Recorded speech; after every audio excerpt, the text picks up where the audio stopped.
Kemarin gue itu ngeliat di Twitter, sempat ramai juga sih, sempat viral, di mana ada seseorang yang merasa beruntung karena dapat kosan dengan harga murah. Tapi ternyata dia itu hampir jadi korban tumbal.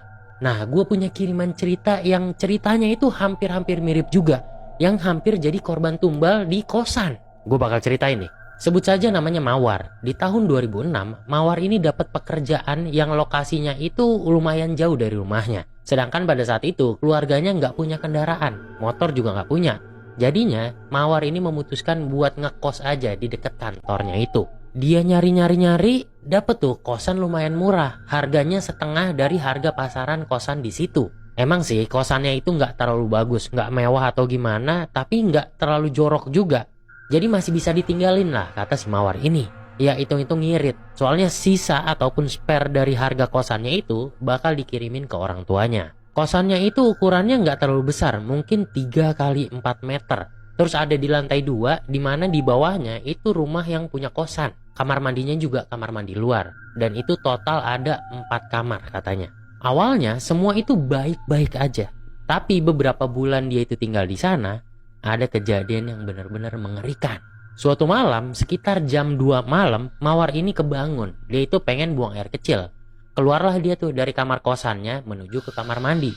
Setelah selesai, pas pengen balik ke kamarnya lagi, Mawar ini ngedenger ada kayak orang lagi merapalkan sesuatu. Suaranya itu nggak terlalu jelas, tapi yang bikin Mawar ini perlahan-lahan mendekati suara itu, yang ternyata berasal dari lantai bawah. Iya, sebelum lanjut cerita, gue itu punya channel YouTube, isinya cerita-cerita horor juga, sama kayak di TikTok ini. Cuma kalau di YouTube itu ceritanya jauh lebih panjang, lebih detail, lebih menyeramkan, dan pokoknya lebih seru lah buat kalian tonton. Habis dengerin cerita ini, mampir-mampir ke YouTube gue ya. Oke, lanjut.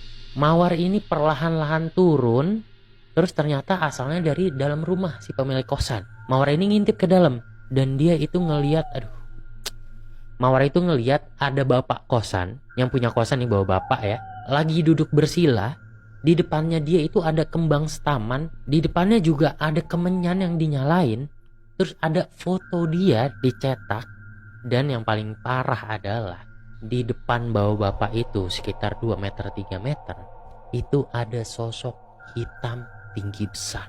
Jadi bapak kosannya ini kayak lagi meminta sesuatu ke sosok hitam besar ini. Di situ Mawar juga mendengar nama dia disebut berkali-kali, nama lengkapnya.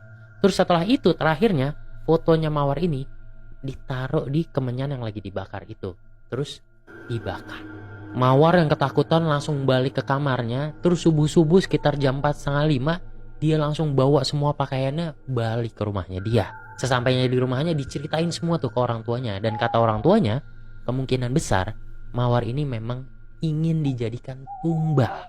Walaupun alhamdulillahnya setelah itu nggak ada kejadian apa-apa menimpa dia.